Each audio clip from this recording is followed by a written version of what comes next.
आज की कहानी का शीर्षक है रंग बिरंगी मिठाइयाँ। तो आइए कहानी शुरू करते हैं। बसंत ऋतु छाई हुई थी। राजा कृष्णदेव राय बहुत ही खुश थे। वह तेनालीराम के साथ बाग में टहल रहे थे। वह चाह रहे थे कि एक ऐसा उत्सव मनाया जाए जिसमें उनके राज्य के सारे लोग शामिल हों। पूरा राज्य उत्सव के आनंद में डूब जाए। इस विषय में वह तेनालीराम से भी राय लेना चाहते थे। तेनालीराम ने राजा की इस सोच की प्रशंसा की और इसके बाद राजा ने विजयनगर में राष्ट्रीय उत्सव मनाने का आदेश दे दिया। शीघ्र ही नगर को स्वच्छ करवा दिया गया।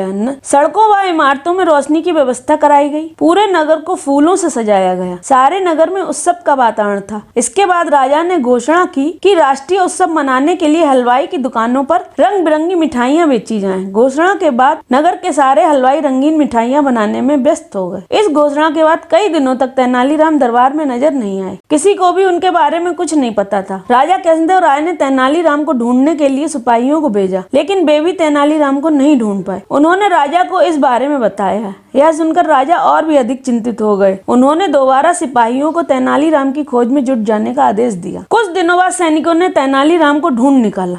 वापस आकर उन्होंने राजा को बताया, महाराज, तेनालीराम ने तो कपड़ों की रंगाई की दुकान खोल ली है।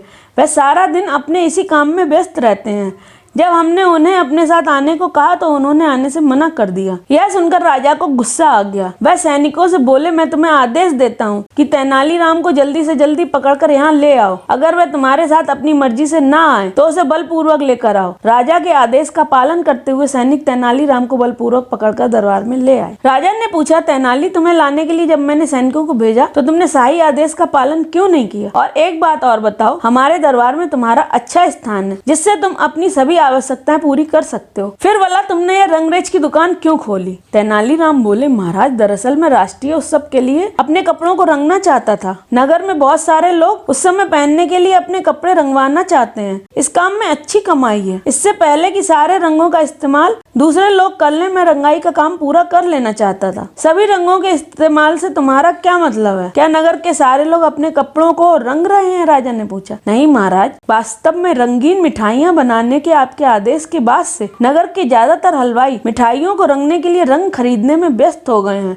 अगर वे सारे रंगों को मिठाइयाँ रंगने के लिए खरीद लेंगे तो मेरे कपड़े कैसे रंगे जाएंगे? इतना सुनते ही राजा को अपनी भूल का एहसास हो गया। वह बोले, तो तुम क्या कहना चाहते हो कि मेरा आदेश अनुचित है? मेरे आदेश का फायदा उठाकर मिठाइयाँ बनाने वाले मिठाइयों को रंगने के लिए घटिया व हानिकारक रंगों का इस्तेमाल कर रहे हैं, जबकि उन्हें केवल खाने योग्य रंगों का इस्तेमाल ही करना चाहिए। इतना कहकर महाराज ने तेनालीराम की तरफ देखा। तेनालीराम के चेहरे पर वही चिरपरिचित मुस्कुराहट थी। राजा कृष्णदेव राय ने गंभीर होते हुए आदेश दिया कि जो मिठाई बनाने वाले हानिकारक रासायनिक रंगों का प्रयोग कर रहे हैं उन्हें कठोर दंड दिया जाएगा। इस तरह तेनालीराम ने अपनी बुद्धि के इस्तेमाल से विजयनगर के लोगों को बीमार होने से बचा लिया। आप लोगों को यदि कहानी पसंद आई हो तो कहानी को लाइक कीजिए, शेयर कीजिए, चैनल को सब्सक्राइब कीजिए, बेल आइकन के बटन भी हिट कीजिए ताकि आपको नेक्स्ट वीडियो की नोटिफिकेशन मिल सके।